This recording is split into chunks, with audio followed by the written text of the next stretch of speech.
There was a threat called in, an actual bomb threat into Owensboro High School, Kentucky on May 5th, 2026, which resulted in the evacuation of all the students as soon as they arrived at the school. And luckily, with the law enforcement response, they were able to clear it out in about an hour and a half and get everybody back to school. Now, here's the problem. There's an uptick in hoax calls, swatting that goes on when it comes to public schools.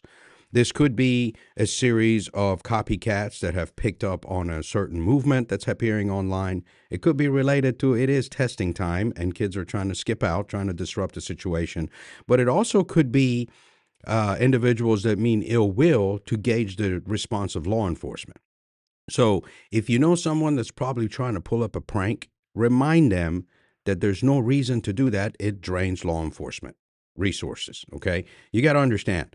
And I'll tell you from 27 years being in law enforcement, when something like that comes out of the school, the cops in the area are rushing to the scene, okay? A prank that's called in could cause other people to lose their life because they're having to respond to a potential attack that means a lot of casualties could potentially happen.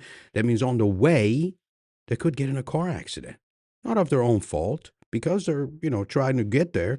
Things happen. That's why they're called accidents. So if you think that's funny, or if you know somebody that's planning on doing that, keep that in mind. It's not a matter of, oh, well, there was no bomb, nothing's going to happen. We just messed up the testing hour or whatever. Okay. You're putting other people's lives at risk. And not only that, it's costing a lot of money for them to have to be responding. You're talking law enforcement, bomb technicians, bomb dogs. You're talking first responders when it comes to fire, EMS. They all have to stage up. And it really is not doing you anything good other than disrupting the normal flow of people's lives. All right. And I'm talking to you kids because you're watching these TikToks and you think it's funny to do this. You're watching it on YouTube and you're thinking, oh, well, I'm from a small town in the middle of nowhere. I want some attention too. It's a crime. You're going to get charged with a felony. Stop doing that. Now, if you're a terrorist doing it, you get what's coming. Trust me, you get what's coming. For everybody else, if you see somebody making comments, they think it's a joke, make sure you intervene. Make sure you let the authorities know, because it's always better be safe than sorry. All right? One thing we need to keep in mind as a community, as a member of a great nation, we have to do our part to make sure everyone is safe.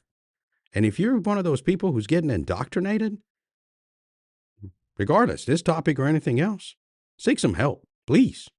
Please seek some help. It's not doing you any good. For everybody else, make sure you follow, click, share, like, comment, and be vigilant, be safe. See you in the next video.